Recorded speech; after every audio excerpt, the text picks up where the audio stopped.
بسم الله الرحمن الرحيم الحمد لله وكفى وسلام على عباده الذين اصطفى أما بعد فأعوذ بالله من الشيطان الرجيم بسم الله الرحمن الرحيم من كان يريد الحياة الدنيا وزينتها نوفي إليهم أعمالهم فيها وهم فيها لا يبخسون أولئك الذين ليس لهم في الآخرة إلا النار وحبط ما صنعوا فيها وباطل ما كانوا يعملون صدق الله العظيم. سیدنا موسیٰ علیہ السلام کی شریعت کو ماننے والے اور خود سیدنا موسیٰ علیہ السلام کو نبی ماننے والے ان کو یہود کہا جاتا ہے. یہودی اللہ پر ایمان رکھتے ہیں، اللہ کی وحدانیت کو وہ مانتے ہیں، اور موسیٰ علیہ السلام سے پہلے جتنے بھی انبیاء دنیا میں آئے سب کو وہ نبی مانتے ہیں. موسیٰ علیہ السلام کے بعد بنی اسرائیل کے سب سے آخری جو نبی حضرت عیسیٰ علیہ السلام، ان پر ان کا ایمان نہیں، اور حضرت محمد مصطفیٰ صلی اللہ علیہ وسلم پر ان کا ایمان نہیں. اس کے علاوہ ہمارے جو بنیادی 7 عقیدے ہیں جس کو ہم ایمان مفصل کہتے ہیں، آمنت باللہ و ملائکتہ و کتبہ و رسولہ والیوم الآخر والقدر خیرہ و شرہ من اللہ تعالی والبعث بعد الموت، یہ حدیث جبرائیل میں بنیاد جو تفصیلی 7 عقیدے ہیں بنیادی. یہودیوں کے عقیدے بھی وہی ہے. ہمارے استاد حضرت مفتی سعید صاحب مرحوم فرماتے تھے کہ ایک مرتبہ میں انگلینڈ میں سینیگال میں گیا تو وہاں یورپ کا سب سے بڑا جو رہبائی تھا اس سے میری گفتگو ہو رہی تھی. میں نے اس سے پوچھا کہ آپ کے بنیادی عقائد کیا ہے، تو انہوں نے مجھے جو لکھ کر دیے تو 7 عقیدے وہی تھے جو ہمارے حدیث جبرائیل میں ہیں، یعنی ایمان مفصل جو ہم پڑھتے ہیں، اللہ پر آمنت باللہ و ملائکتہ، اللہ پر ایمان لانا، ملائکہ پر ایمان لانا، رسول پر ایمان لانا، اللہ کی کتابوں پر ایمان لانا، یوم آخرت یعنی قیامت پر، اور بعث بعد الموت اور تقدیر پر ایمان لانا. اسی طرح یہودی اللہ کی راہ میں قربانی بھی دیتے ہیں. اس کے باوجود قرآن کریم کی آیت مبارکہ جو میں نے فرمائی، تلاوت فرمائی، اور ہمارا جو عقیدہ ہے اس کے مطابق آخرت میں ان کے لیے کوئی حصہ نہیں ہے. بیائن ہی یہی حال عیسائیوں کا ہے، نصرانیوں کا ہے. ان کے پاس بھی وہ بھی اللہ کو مانتے ہیں، یوم آخرت کو مانتے ہیں، عیسیٰ علیہ السلام کو نبی مانتے ہیں، اور انجیل نامی جو آسمانی کتاب ہے ان پر ان کا ایمان ہے، لیکن اس کے باوجود آخرت میں ان کے لیے کوئی حصہ نہیں ہے. یہ اعمال صالحہ ان کے پاس ہے، اس کے علاوہ دوسرے بھی اعمال صالحہ ہوں گے، یعنی کوئی یہودی یا نصرانی. یہ تو بنیادی جو اعمال ہیں میں اس کی بات کر رہا ہوں کہ یہودیوں کے کچھ عبادت کے طریقے ہیں، وہ عبادت کے کچھ اعمال وہ بھی انجام دیتے ہیں. نصرانی بھی چرچ میں جاتے ہیں اور ان کی جو بھی ورشپ کے طریقے ہیں اس کے مطابق وہ بہرحال عبادت کرتے ہیں، لیکن کہتے ہیں کہ ان کے ان اعمال کا آخرت میں کوئی بدلہ نہیں ہے. مشرکین مکہ، کفار قریش، ان کی تاریخ کو آپ دیکھیے، کعبۃ اللہ کے متولی وہی تھے. وہ حج اور طواف کرتے تھے، عمرے بھی کرتے تھے. عقیقہ اور اسی طرح ختنہ کرنے کا جو کانسیپٹ ہے وہ مشرکین مکہ میں بھی تھا. حلال اور حرام کا کانسیپٹ بھی ان میں تھا، لیکن اس کے باوجود ہم یہ مانتے ہیں کہ آخرت میں ان کے لیے کوئی حصہ نہیں ہے. دنیا کا کوئی بھی مذہب ہو اس میں آپ دیکھیے کچھ چیزیں ایسی ہیں جو کامن ہے، یعنی رفاہی کام، غریبوں کی مدد کرنا، محتاج اور پریشان حالوں کی مدد کرنا، پوجا پاٹھ کے کچھ طریقے، یہ سب چیزیں کامن ہیں. لیکن یہ جو ان کے بارے میں جو ہمارا عقیدہ یہ ہے کہ آخرت میں ان کے لیے کوئی حصہ نہیں ہے. کیوں؟ ایک ہی جواب ہے کہ ان کے عقائد اللہ کی مرضی کے مطابق نہیں ہیں. آدم علیہ السلام سے لے کر رسول اللہ صلی اللہ علیہ وسلم تک جتنے بھی انبیاء ہیں، اللہ رب العزت نے سب کو دین ایک ہی دیا تھا، ایک ہی طرح کے دین کی تبلیغ کا ان کو مکلف کیا تھا. اعمال اور شریعت اور اعمال اور عبادت کے طریقے الگ الگ ہو سکتے ہیں، لیکن بنیادی چیزیں جو تھی، بنیادی جو دین تھا وہ اسلام ہی تھا. موسیٰ علیہ السلام جو کلمہ لے کر آئے تھے، لا الہ الا اللہ، موسیٰ رسول اللہ. عیسیٰ علیہ السلام میں لا الہ الا اللہ، عیسیٰ رسول اللہ. اسی طرح ہر نبی جو بنیادی تعلیمات لے کر آیا وہ ایک ہی تھی، ان الدین عند اللہ الاسلام.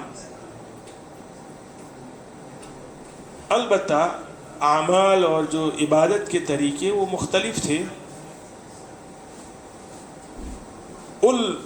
جب موسیٰ علیہ السلام کا وقت مکمل ہوا، اس کے بعد اللہ کے فیصلے کے مطابق عیسیٰ علیہ السلام جب دنیا میں آئے، یہودیوں کو یہ حکم دیا تھا کہ آپ عیسیٰ علیہ السلام کو اللہ کا نبی مانیں اور ان کی تعلیمات کے مطابق زندگی گزاریں، لیکن انہوں نے اس کو نہیں مانا.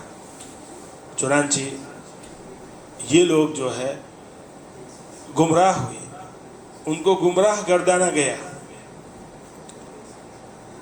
خلاصہ یہ ہے میرے دوستو کہ عقیدے کی اس قدر اہمیت ہے کہ اعمال صالحہ عقیدے کی خرابی کے ساتھ کوئی معنی نہیں رکھتے، کوئی معنی نہیں رکھتے. تمام قوموں کی آپ تاریخ اٹھا کر دیکھ لیجئے، اللہ رب العزت کی سنت یہی ہے اور یہی تھی کہ سب سے پہلا مطالبہ ان سے جو کیا گیا وہ عقیدے کی اصلاح. جو بھی نبی آیا اس نے یہی دعوت دی.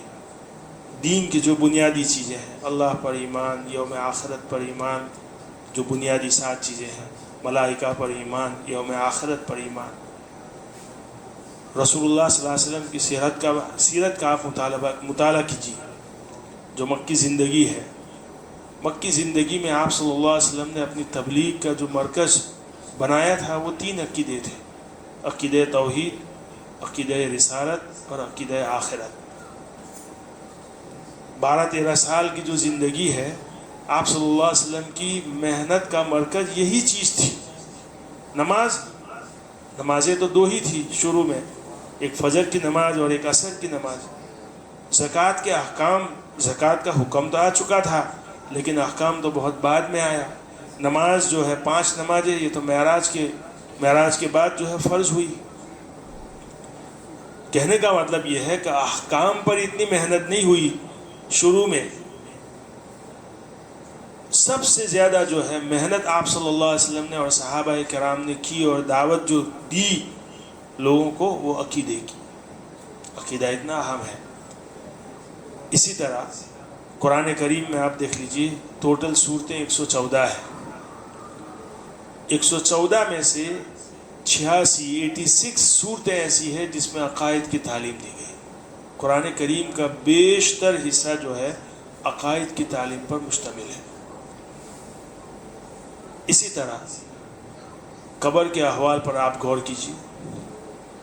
جب آدمی مرتا ہے، قبر میں جاتا ہے، تو منکر و نکیر کے جو سوالات ہوتے ہیں، بنیادی جو سوالات، من ربک، ما دینک، اور رسول اللہ صلی اللہ علیہ وسلم کے متعلق کیا خیال ہے، یہ 3 جو سوال ہے، اس کا تعلق کس سے ہے؟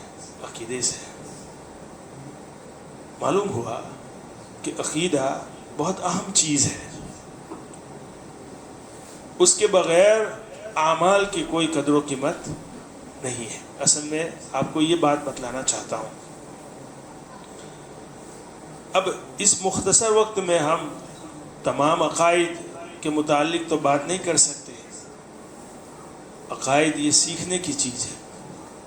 اب دنیاوی اعتبار سے دیکھیے، آپ کو ڈرائیونگ کرنی ہو تو ڈرائیونگ آپ سیکھتے ہیں فکر کے ساتھ، بزنس کرنا ہے تو اس کو بھی آپ سیکھتے ہیں، لیکن دین کے باب میں ہماری توجہ بہت کم ہے. یاد رکھیے اس بات کو، دین کے بارے میں ہماری توجہ بہت کم ہے. یہ ہماری کمزوری ہے، بلکہ محرومی ہے. یہ سمجھیے آپ، ضروری تو ہے نہیں کہ آپ یہیں اسی مجلس میں آپ سب عقائد سیکھیں. مختصر کتابیں بھی اس پر جو ہے چھپی ہوئی ہے، زیادہ ڈیٹیل نہیں، لیکن جو مختصر جو قواعد جو عقائد ہے اس کو سیکھنا بہت ضروری ہے. تعلیم الاسلام میں جو ہے 44 عقیدے ہیں، بچپن میں ہم نے پڑھے الحمدللہ، وہ آج بھی یاد ہے. اسی طرح بیشتی زیور میں جو ہے اس کی تفصیل ہے بہت زیادہ، 144 کے قریب ہے کل. تو اس کو پڑھیں. اصل مقصد میں جو ہے یہ تمہیدی جو بات میں نے کل بھی بتلائی اور آج بھی بتلا رہا ہوں، اس کا مقصد یہ ہے کہ یہ تو ممکن نہیں کہ ہر چیز ہم یہاں سیکھیں. انشاءاللہ کوشش کریں گے بنیادی جو چیزیں ہیں اس کو ہم اس پر جو ہے مذاکرہ کریں گے، لیکن اس کے بعد بھی آپ فکر کریں اور اس کو سیکھیں. یہ سیکھنے کی چیز ہے اور بنیادی چیز ہے. اب یہاں ایک سوال ہوتا ہے کہ دیکھیے، کوئی آدمی کفر کی بنا پر اس کے اعمال صالحہ جو ہے اس کا بدلہ اس کو کچھ بھی نہیں دیا جائے گا، یعنی وہ بیکار ہو جائیں گے، اللہ کے نزدیک اس کی کوئی حیثیت نہیں ہے. تو یہ تو عدل اور انصاف کی بات نہیں ہے کہ ایک انسان ہے، اس کا عقیدہ جو ہے غلط ہے، لیکن اس نے اپنی زندگی میں اعمال صالحہ کیے ہیں، نیک اعمال کیے ہیں. تو بنیادی اصول کے مطابق اگر وہ موت سے پہلے اپنا عقیدہ ٹھیک کر لے اور ایمان کی حالت میں صحیح عقیدے کے ساتھ اس دنیا سے جائے تو بہرحال قرآن کریم میں اللہ رب العزت فرماتے ہیں سورہ فرقان میں، إِلَّا مَن تَابَ وَآمَنَ وَعَمِلَ صَالِحًا فَأُولَئِكَ يُبَدِّلُ اللَّهُ سَيِّئَاتِهِمْ حَسَنَاتٍ، کہ اگر کوئی شخص پوری زندگی کفر کے ساتھ، کفر کی تاریکیوں کے ساتھ زندگی گزارتا رہا، لیکن اس کے نامہ اعمال میں جو ہے اچھے عمل تھے، اور آخری زندگی میں اس نے الا من تاب، اس نے توبہ کر لی، کفر سے بیزاری، یا یہ سمجھیے آپ کہ عقیدہ اس نے درست کر لیا، تو بہرحال اس کے جو نیک اعمال اس نے کفر کی زندگی میں کیے تھے اس کا وہ تو مقبول ہو ہی جائیں گے. لیکن اللہ کا فضل دیکھیے، اللہ رب العزت فرماتے ہیں فَأُولَئِكَ يُبَدِّلُ اللَّهُ سَيِّئَاتِهِمْ حَسَنَاتٍ، اس کے گناہ بھی اللہ جو ہے نیکیوں میں تبدیل کر دیں گے. تو سوال یہ ہے کہ ایک آدمی جو ہے برے عقیدے کے ساتھ، بد عقیدگی کے ساتھ اس دنیا سے جاتا ہے تو اس کے اعمال کا اس کو کچھ بھی بدلہ نہیں دیا جائے گا، یہ تو بے انصافی ہے. تو اس کا جواب میں دے رہا ہوں کہ بدلہ دینا یا تو اس دنیا میں بدلہ دیا جائے یا پھر آخرت میں بدلہ دیا جائے. دو چیزیں ہیں. انسان کے اعمال صالحہ جو اس نے کفر کی حالت میں، بدعقیدگی کی حالت میں کیے ہیں، اس کا بدلہ یا تو دنیا میں دیا جائے یا پھر آخرت میں دیا جائے. آخرت کے سلسلے میں اللہ کا دو ٹوک فیصلہ ہے. دو ٹوک کیا؟ کہ آخرت میں اعمال صالحہ کا بدلہ، اس کے لیے بنیادی شرط ایمان، یعنی صحیح عقیدہ. صحیح عقیدے کے ساتھ اگر دنیا سے گیا ہے تو یقیناً آخرت میں جو ہے اس کو بدلہ ملے گا. لیکن اگر وہ بدعقیدگی کے ساتھ گیا ہے تو اللہ رب العزت فرماتے ہیں کہ آخرت میں ان کے لیے کوئی حصہ نہیں ہے. من کان یرید الحیات الدنیا وزینتها نوفی الیہم اعمالهم فیہا وهم فیہا لا یبخسون. آخرت میں ان کو بدلہ نہیں ملے گا، البتہ ہم اس دنیا میں ان کے اعمال صالحہ کا بدلہ پورا دے دیں گے. من کان یرید الحیات الدنیا وزینتها نوفی الیہم اعمالهم فیہا وهم لا یبخسون. ایک ذرہ برابر بھی کمی نہیں ہوگی. اب دنیا میں اللہ رب العزت کیا بدلہ دیں گے؟ اب دنیا میں جو لوگ دنیاوی چیزوں کو نعمت شمار کرتے ہیں اسی شکل میں اللہ بدلہ دے دیں گے۔ دنیا میں انسان کیا چاہتا ہے؟ ہر انسان کی خواہش ہے اس کے پاس اچھی بیوی ہو، اس کی اولاد ہو، اس کو جو ہے شہرت ملے، لوگ اس کو رسپیکٹ کریں، عزت دیں، مقام اور مرتبہ اس کو ملے، اس کو جو ہے اس کے پاس زندگی اور عیش و عشرت کے سب سامان ہو۔ دنیا میں ہر انسان یہ چاہتا ہے، گویا کہ دنیا میں یہ ایک نعمت ہے، یہ نعمتیں ہیں اور واقعتاً یہ نعمتیں ہیں۔ اللہ رب العزت اسی شکل میں اس کے اعمال صالحہ اور اچھے کاموں کا بدلہ اس دنیا میں دے دیں گے۔ لیکن اللہ صاف کہہ رہے ہیں اولئک الذین لیس لہم فی الآخرۃ الا النار وحبط ما عملوا فیہا وباطل ما صنعوا فیہا وباطل ما کانوا یعملون۔ آخرت میں ان کے لیے کوئی حصہ نہیں ہے۔ بہرحال ایک سوال جو تھا اس سوال کا جواب کہ اگر کوئی آدمی کفر کی حالت میں مرتا ہے تو اس کے اعمال صالحہ کا بدلہ آخرت میں تو نہیں ملے گا، البتہ دنیا میں اللہ رب العزت جو ہے ان کا بدلہ ان کو دے دیں گے۔ اب چاہے پھر وہ شخص کتنا بھی بڑا زاہد ہو، زاہد کا مطلب سمجھتے ہیں دنیا سے بے رغبتی اور دنیا سے بیزاری اس نے اختیار کی ہو۔ آپ نے دیکھا ہے کہ اسلام میں تو چونکہ اس کی اجازت نہیں ہے رہبانیت کی، رہبانیت یعنی دنیا سے الگ تھلگ ہو جانا اور دنیا سے الگ کہیں دور پہاڑوں میں اور غاروں میں جا کر اپنے آپ کو الگ تھلگ کر لینا اور عبادت کرنا، رہبانیت اس کو کہتے ہیں۔ اسلام میں اس کی اجازت نہیں ہے، لیکن اسلام کے علاوہ جو ہندو مذہب ہے، جین ان میں بھی ہے۔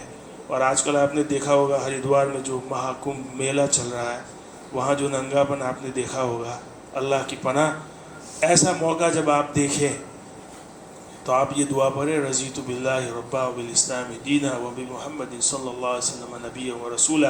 اللہ کا شکر ہے، اللہ کا احسان ہے کہ اللہ رب العزت نے ہمیں اس کے دین کی اور اس دین کو قبول کرنے کی اور اس پر چلنے کی توفیق عطا فرمائی ہے۔ یہ محض اللہ کا فضل ہے، ہمارا کوئی کمال نہیں ہے۔ ہم دیکھتے ہیں لوگ جو ہے ننگے ہیں، عورتیں شرمگاہ کی پوجا کرتی ہے، پوجا پاٹھ کرتی ہے، اور یہ جو ننگے لوگ ہیں بہرحال میلے کچیلے، انہوں نے دنیا سے اپنے آپ کو الگ کیا ہوا ہے، یہ زہد ہے ان کا، لیکن اللہ کے نزدیک ان کی کوئی حیثیت نہیں ہے، کوئی حیثیت نہیں ہے۔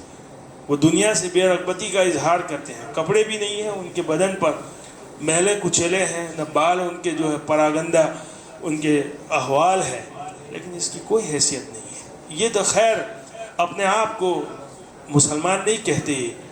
اگر کوئی شخص اپنے آپ کو مسلمان کہتا ہے اور اس حالت میں اگر اس کا عقیدہ خراب ہے تب بھی اللہ کے نزدیک اس کا کوئی اعتبار نہیں ہے۔ دیکھیے تابعین کے دور میں گمراہ فرقوں کا ظہور ہوا۔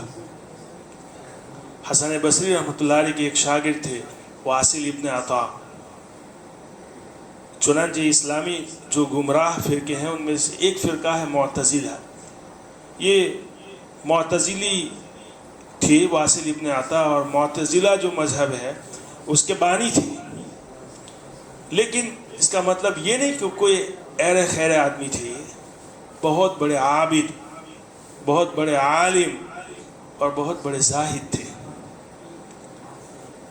ان کی عمر ابن عبید یہ بھی ایک معتزلی عالم ہے، یا تو ان کے بارے میں یا واصل ابن عطا کے بارے میں آتا ہے کہ ان کا ایک غلام تھا، ان سے کسی نے پوچھا کہ آپ کے آقا کیسے ہیں؟ تو غلام نے اپنے آقا کے بارے میں جو گواہی دی، انہوں نے یہ کہا کہ رات میں وہ قیام اللیل کرتے ہیں، رات ان کی عبادت میں گزرتی ہے، دن میں وہ روزہ رکھتے ہیں، ہر وقت ذکر اللہ میں مشغول رہتے ہیں، اور دنیا سے انہوں نے کنارہ کشی اختیار کی ہوئی ہے۔ یہ گواہی کون دے رہا ہے؟ غلام۔ ان سے جب پوچھا کہ آپ کے غلام نے آپ کے بارے میں یہ گواہی دی ہے، انہوں نے یہ کہا کہ اگر اس نے جو بات کہی ہے اگر واقعتاً میرے اندر ہے تو اللہ مجھے اس پر استقامت عطا فرمائے، اور اگر وہ چیز میرے پاس میری زندگی میں نہیں ہے تو اللہ مجھے اس کی توفیق دے۔ یہ اتنے بڑے آدمی ہیں لیکن ہے کون؟ گمراہ۔ یہ متفقہ فیصلہ ہے کہ معتزلی جو ہے یہ گمراہ لوگ ہیں۔ اتنے بڑے عابد، اتنے بڑے عالم، اتنے بڑے زاہد۔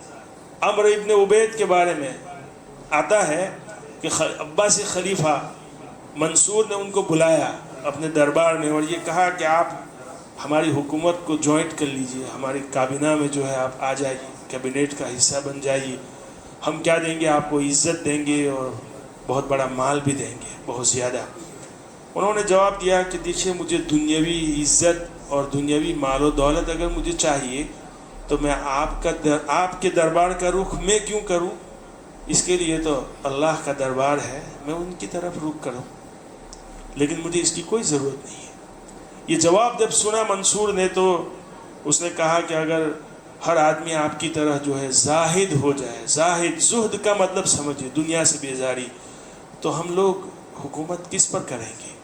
انہوں نے جواب دیا کہ اگر دنیا میں انصاف اور عدل عام ہو جائے تو بادشاہ اور حکومت کی کوئی ضرورت نہیں ہے۔ یہ ان کے زہد کی یہ حالت تھی، لیکن ان کے بارے میں فیصلہ ہے کہ یہ کون ہے؟ گمراہ لوگ ہیں، آخرت میں ان کے لیے کوئی حصہ نہیں ہے، صرف عقیدے کی خرابی کی وجہ سے۔ تفصیل آئے گی انشاءاللہ، میں بتاؤں گا کیا ہے۔ کہنے کا مطلب یہ ہے میرے دوستو، یہ بہت بڑا نازک مسئلہ ہے، اس کو ہمیں جو ہے اس کی فکر کو اوڑھنا چاہیے اور ہمیں اس کو سیکھنا چاہیے۔ اللہ رب العزت ہمیں اس کی توفیق عطا فرمائے۔ کل سے جو ہے ہم انشاءاللہ شروع کریں گے حدیث جبرائیل سے۔ اللہ رب العزت ہمیں توفیق عطا فرمائے۔ وآخر دعوانا الحمدللہ۔